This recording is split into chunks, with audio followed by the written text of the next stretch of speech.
Hello students, a very good morning to all of you. Students, today we are going to see new lesson from third unit 3.2 lesson, the Kite Festival. Now in that lesson we will see about in India's different parts how we celebrate the kite festival. म्हणजे भारतामध्ये जे काही विविध भाग आहेत त्या विविध भागांमध्ये काइट फेस्टिवल, पतंग उडवण्याची जी काही स्पर्धा, पतंग उडवण्याचे सण जे काही साजरे केले जातात त्याच्याबद्दल आपण या लेसनमध्ये माहिती पाहणार आहोत. The kite festival. Years ago, the harassed mother would often say to her restless son, who needed to be kept busy during his holidays, "Why don't you go fly a kite?" And the little boy would happily pick up his kite and run out into the field. The years ago म्हणजे खूप वर्षापूर्वी. The harassed means troubled, stressed out. means that mother's son was very troubling to mother. आता harassed म्हणजे काय, वैतागलेली, चिडलेली, की ज्या तिचा जो मुलगा आहे, that son was very mischievous child, म्हणजे खूप त्रास देणारा, खोडकर असा तो मुलगा आहे. मग त्या त्रासाला कंटाळलेली अशी एक harassed mother would often say her restless son. Restless म्हणजे एका जागी बसणार नाही, सतत काही ना काहीतरी खटाटोप करत, त्रास देत किंवा काहीतरी उद्योग करत वगैरे अशा प्रकारचा तिचा मुलगा आहे. तर त्याच्या मुलाला ती म्हणते की why don't you go to fly a kite. तू पतंग उडवायला का बरं जात नाहीस. आणि ती सतत त्याला कशात ना कशात बिझी ठेवायचं बघते. का तर now holidays are going of that son. आता त्या मुलाचे काही हॉलिडेज चालू आहेत, सुट्ट्या चालू आहेत, आणि त्या सुट्ट्यांमध्ये तो सतत घरी असल्यामुळे सतत हा उद्योग कर, तो उद्योग कर, अशा प्रकारे तो काही ना काहीतरी तिला त्रास देतोय. म्हणून तिला त्याला कोणत्या ना कोणत्या ह्याच्यात गुंतवून ठेवायचं की जेणेकरून हिला तो त्रास देणार नाही, अशा प्रकारे आईला त्या करायचं आहे. म्हणून ती त्याला बोलते why don't you go to fly a kite. तू पतंग उडवण्यासाठी का बरं जात नाहीत. हे ऐकल्यानंतर तो पटकन उठतो, तिथून त्याची पतंग घेतो and he go in to the field म्हणजे शेतामध्ये जाऊन तो पतंग उडवायला लागतो. That of course was in the past when the only kites available were made of kite paper and thin wooden frames. आता इथून पुढं काइट्स या सेकंड पॅराग्राफमध्ये काइटबद्दलची इन्फॉर्मेशन दिलेली आहे. तर त्यावेळी आता nowadays we will see the different types of kites. आता आपण वेगवेगळ्या प्रकारचे पतंग पाहतो. ओके. परंतु सुरुवातीला ज्यावेळेस पतंग नुकतेच तयार झालेले होते त्यावेळी फक्त काइट पेपर जो असतो तो काइट पेपर आणि त्याच्यामध्ये वुडन फ्रेम, अगदी बारीक वुडन फ्रेम, अगदी आपण म्हणू शकतो की पुराणिक असे, म्हणजे ट्रॅडिशनल असे पतंग कोणते असतात की ते काइट पेपरने बनवलेले असतात आणि वुडन फ्रेम म्हणजे लाकडाची जी फ्रेम असते ती वुडन फ्रेम त्याच्यामध्ये सपोर्टसाठी लावलेली असते. तशा प्रकारचेच पतंग पहिल्यांदा मिळायचे. Kite flying has came a long way means progress. आता काइट फ्लाइंग ही जी काही प्रथा आहे ती खूप वर्षापासून पुढं आत्तापर्यंत चालत आलेली आहे. केम अ लॉंग वे म्हणजे प्रथा पुढं काही ना काहीतरी त्याच्यामध्ये प्रोग्रेस होत पुढंपर्यंत चालत आलेली आहे. Since then with the invention of motorised and even fibre glass kites to compete with the old fashion kites. आता काही भागांमध्ये काइट्समध्ये इन्व्हेन्शन होऊन, म्हणजे काइटमध्ये अजून काही ना काहीतरी नवीन प्रकारचे इन्व्हेन्शन होऊन motorised and even fibre glass, म्हणजे काही काइट्समध्ये मोटर वगैरे बसवलेली असते, काहीतरी एक इन्व्हेन्शन, काहीतरी वेगळं म्हणून मोटोराइज्ड काइट आहेत. शिवाय काही फायबर ग्लासेसच्या काइट्ससुद्धा मिळतात. कशाला कॉम्पीट करण्यासाठी, तर ओल्ड फॅशन काइट म्हणजे जुन्या काळातल्या ज्या काइट्स आहेत त्याला कॉम्पीट करण्यासाठी आत्ताच्या दिवसांमध्ये आपण वेगवेगळ्या प्रकारच्या फॅन्सी अशा टाईपच्या काइट्स आपण पाहतो. Today kite flyers can be found in different parts of the world. आता आजच्या काळात काइट फ्लाइंग हे फक्त इंडियामध्येच नाही तर all over the world it is famous. तर फक्त इंडियामध्येच नाही तर पूर्ण जगामध्ये काइट फ्लाइंग ही हा जो काही खेळ आहे, kite flying is type of play only, game only. Okay. So kite flying ही जी काही गेम आहे त्याच्याबद्दल जवळजवळ ऑल ओव्हर द वर्ल्ड सगळ्यांना माहिती आहे. Kite flying carrying different types of kite waiting for the right wind. आता काईट फ्लाइंगमध्ये काय असतात, वेगवेगळ्या प्रकारचे काईट्स असतात. आपण आता आपल्या जवळचंच उदाहरण घ्यायचं तर in Panchgani in some specific month they celebrate kite festival. पंचगणीमध्ये सुद्धा एक स्पेसिफिक मंथ असतो, त्या मंथमध्ये काईट फेस्टिवल साजरा केलं जातं की तिथे अगदी उंचावर जाऊन, म्हणजे उंचाचा जो भाग आहे टेबल लँडचा भाग, त्या टेबल लँडच्या भागावरती जाऊन बरेच टुरिस्ट लोक किंवा तिथले लोकल लोक अशी वेगवेगळ्या प्रकारचे पतंग तयार करतात किंवा ते विकत आणतात आणि ते उडवतात आणि वरती आकाशामध्ये आपल्याला वेगवेगळ्या असंख्य प्रकारचे different types of variety of kites we will see in the every kite festival, not only there but in every kite festival we will see the different types of variety of kites. आपल्याला बऱ्याच प्रकारच्या variety काईट्समध्ये पाहायला मिळतात. मग काही काईट्सचे shapes वेगळे असतात, काही काईट्सची साईज वेगळी असते, काही काईट्सचे कलर्स वेगळे असतात. अशा प्रकारे वेगवेगळ्या प्रकारचे काईट्स आपल्याला काईट फेस्टिवलमध्ये उडवणाऱ्या आपण बघायला गेलो तर उडवणाऱ्यांच्या त्या काईट्समध्ये बऱ्याच प्रकारच्या व्हरायटीज आपल्याला पाहायला मिळतात. आता काईट फेस्टिवल सेलिब्रेट करण्यासाठी मेन महत्त्वाची जे काही गरज आहे ती कोणती, तर विंड म्हणजे हवेचं जे काही वातावरणातील स्थान आहे ते जास्त महत्त्वाचं आहे आणि त्याच्यासाठी राईट विंड्स म्हणजे योग्य प्रमाणातच हवा असावी लागते वातावरणात, तर काईट फेस्टिवल सेलिब्रेट होऊ शकतं किंवा काईट किंवा आपण पतंग उडवू शकतो. म्हणजे जर का खूपच जास्त वादळ वारा वगैरे असेल तर त्या टाईपच्या वातावरणामध्ये आपण पतंग नाही उडवू शकणार आणि जर वातावरणामध्ये बिलकुलच हवा नसेल तरीसुद्धा आपण पतंग उडवू शकणार नाही. So for the kite flying we need a proper wind. म्हणजेच काईट फ्लाइंग करण्यासाठी आपल्याला व्यवस्थित गरज कशाची आहे तर विंड, हवेची, वाऱ्याची व्यवस्थित प्रमाणात, तुलनात्मक प्रमाणात तिथे गरज असते. Kite flying has a long history. आता काईट फ्लाइंग जे आहे, पतंग उडवणे जे आहे त्याला खूप मोठा इतिहास आहे. There are many Greek, Indian and other mythological stories which tell us about human being waiting to or trying to fly. आता इंडियामध्येच नाही तर मी मगाशी सांगितल्याप्रमाणे all over the world kite flying is famous. मग काईट फ्लाइंगला ज्या प्रकारचा इतिहास आहे, खूप मोठा इतिहास आहे. There are many Greek, Indian and other mythological stories. मग भरपूर अशा इंडियन स्टोरीजसुद्धा आहेत काईट फ्लाइंगच्या बाबतीत की बाबा काईट फ्लाइंगची निर्मिती कशी झाली किंवा काईट फ्लाइंग हा गेम जो आहे तो कसा चालू झाला, किंवा ग्रीक स्टोरीजसुद्धा आहेत काईट फ्लाइंगच्या विषयी. About human beings waiting to or trying to fly. मग कशाबद्दल त्या स्टोरी आहेत की माणसाने काईट फ्लाइंगचा जो काही काईट फ्लाइंग जे आहे किंवा काईट्स जे आहे त्याची उत्पत्ती कशा प्रकारे केली, कशा प्रकारे ते रोजच्या जीवनामध्ये आलं, काईट फ्लाइंगचं फेस्टिवल कधी सुरू झालं, याच्याबद्दल बऱ्याचशा अशा स्टोरीज आहेत. ग्रीक स्टोरीजसुद्धा आहेत आणि इंडियन स्टोरीजसुद्धा आहेत, शिवाय मॅथॉलॉजिकल स्टोरीजसुद्धा आहेत. Over a period of time this desire of humans and their imagination probably led to the invention of kites. आता over a period of time this desire of humans and their imagination probably led to invention of kite. म्हणजे जसं जसं दिवस जात आहेत आणि आपण जशी जशी प्रगती करतोय, ज्या प्रकारे आपली बाकीच्या गोष्टींमध्येही प्रगती होते त्याच प्रकारे ह्युमन बीइंगने काही इन्व्हेन्शन करून, काही आयडियाज वापरून काईट्समध्ये सुद्धा वेगवेगळ्या प्रकारचे इन्व्हेन्शन आयडियाज केलेले आहेत आणि त्याच्या इमॅजिनेशननुसार काईटला सुद्धा एक इन्व्हेंटरी काईट बनवलेला आहे. म्हणजे आता आपण वेगवेगळ्या प्रकारचे खूप मोठे त्या मोठ्या काईट्समध्ये पण वेगवेगळे काहीतरी इमॅजिनेशननं काहीतरी इन्व्हेन्शन केलेले असे आपण पाहू शकतो.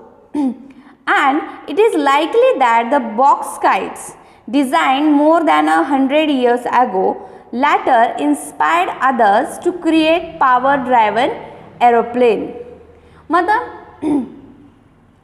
खूप वर्षापूर्वी एक बॉक्स काईट इन्व्हेंट केला, कोणत्या तरी एका व्यक्तीने बॉक्स काईट इन्व्हेंट केला. म्हणजे काईट पतंगच परंतु तो बॉक्स शेपमध्ये असा इन्व्हेंट केला आणि त्याच्यानंतर त्या डिझाईनला बघून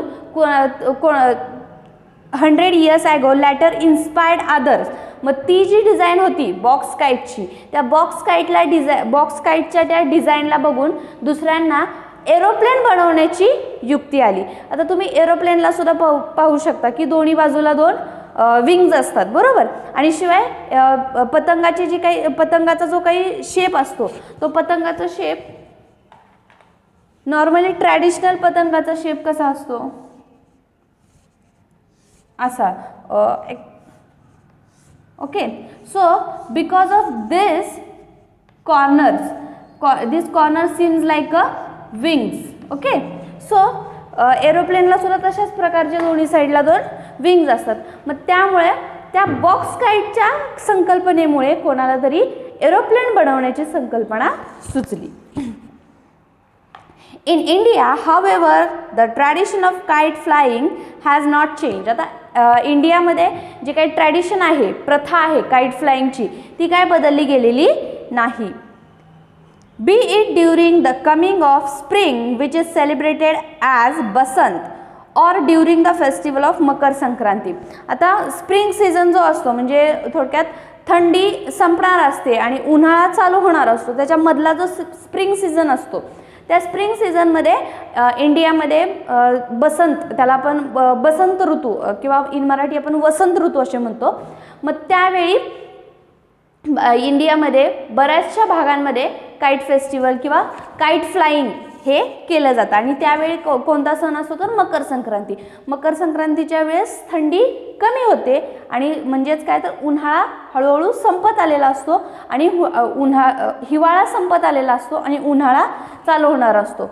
मग हिवाळा संपत आलेला असतो म्हणजेच थंडी कमी होत आलेली असते आणि उन्हाळा चालू होणार असतो, तो पिरियड म्हणजे स्प्रिंग सीझन. ओके,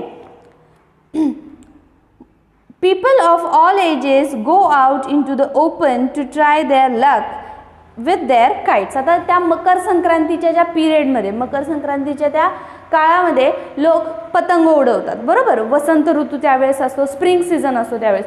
म्हणजेच काय तर पतंग त्यावेळेस का उडवतात, त्यावेळेस एकतर हवेचा जो काही स्थिरता आहे हवेतील, म्हणजे वातावरणातील हवेची जी काही स्थिरता आहे, जी जास्त कमीही नसते आणि जी म्हणजे वादळ वाराही नसतो आणि शिवाय हवा नाही आहे असंही नसतं, पुरेशा प्रमाणात काईट फ्लाइंगला जेवढी हवा लागते तेवढी हवा त्या पिरियडमध्ये असते, म्हणून लोक त्यावेळी जास्त प्रेफर करतात पतंग उडवणं. मग त्यावेळी लोक काय करतात की ओपन एअर म्हणजे खुल्या हवेमध्ये जाऊन पतंग उडवणं जास्त लोकांना आवडतं.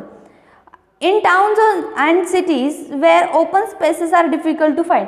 आता ओपन स्पेसेस म्हणजे नॉर्मली ज्यावेळेस आपण गावाकडे असतो त्या गावाकडची लोक ओपन स्पेसेस म्हणजे कुठे जातात, फील्डमध्ये म्हणजे रानात, शेतातल्या भागात की जिथं पूर्ण मोकळी जागा असते, अशा मोकळ्या जागेत ओपन स्पेसेसमध्ये ते पूर्ण ऑल एजेस म्हणजे अगदी लहानातला लहान, मोठ्यातला मोठा, ज्यांना ज्यांना ते आवडतं ते सगळ्या, त्याला एज कोणतीही लिमिट नाही. आता तिथं काय आपल्याला जास्त काईट फ्लाइंगसाठी काय जास्त पळण्याची, धावपळ करण्याची वगैरे काही गरज नसते, त्यामुळे कोणत्याही वयातली लोक काईट फ्लाइंग खेळू शकतात. मग त्यावेळी जिथं गावाकडच्या ठिकाणी लोक काय प्रेफर करतात की ओपन स्पेसमध्ये म्हणजेच फील्डमध्ये, शेतातल्या भागात वगैरे जाऊन पतंग उडवणं जास्त प्रेफर करतात.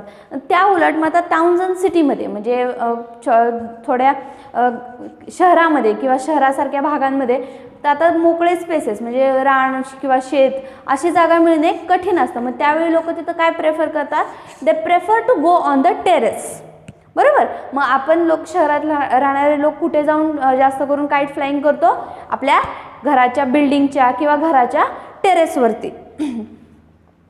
And rooftop are often use for this traditional sport. मग आपलं in towns and cities people prefer to go on the rooftop or the terrace and they fly a kite.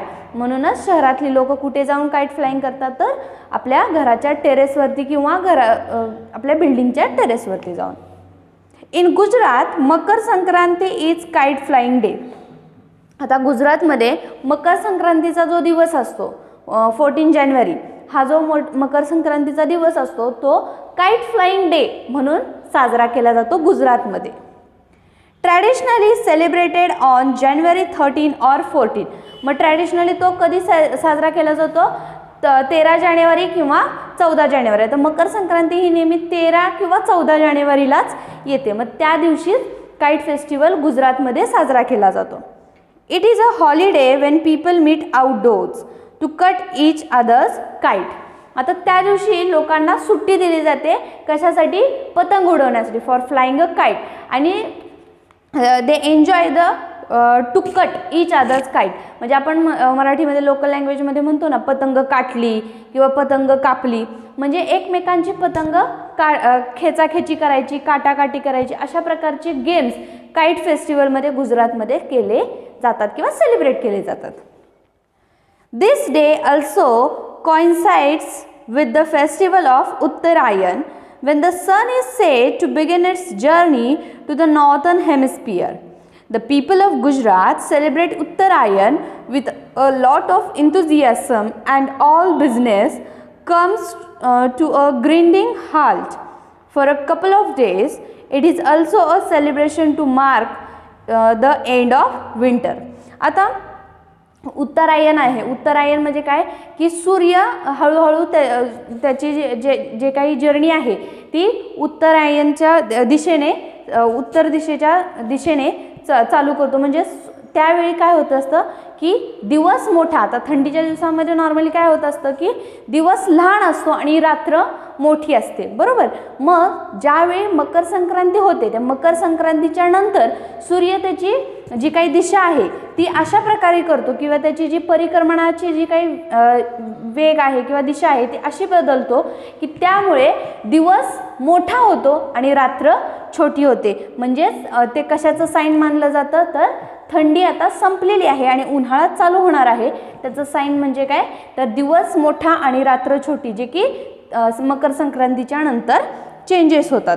मग त्यावेळी उत्तरायण हा जो काही फेस्टिवल किंवा एक सण आहे तो सुद्धा गुजरातमधली लोक अगदी खूप भक्तिभावाने किंवा आपल्या इंथुझियासिम त्यांच्या इच्छेने ते सेलिब्रेट करतात. The kite flying begins at dawn and continues without a pause throughout the day. People of all ages gather on terrace or rooftop.